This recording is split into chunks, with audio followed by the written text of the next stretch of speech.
Una tradizione, no? Sì, sì, dal Molise, Rocchetta Volturno, Isernia. Noi veniamo discendenti dai nostri genitori e veniamo qua a Napoli da 12 anni. Da 12 anni? Da 12 anni con i nostri genitori.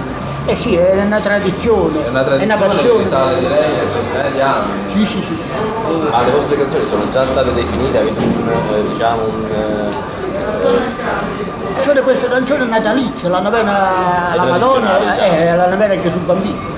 E veramente che ci aspettano i napoletani, poi sono appassionati per il Sampognari. Se in caso non venissimo noi un anno e gli soppiniti di Sampognari farebbero, diciamo, una cosa.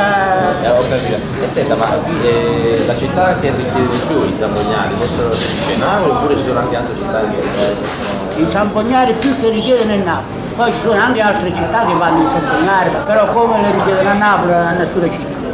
la ringrazio. Prego, è verità, non è che diciamo.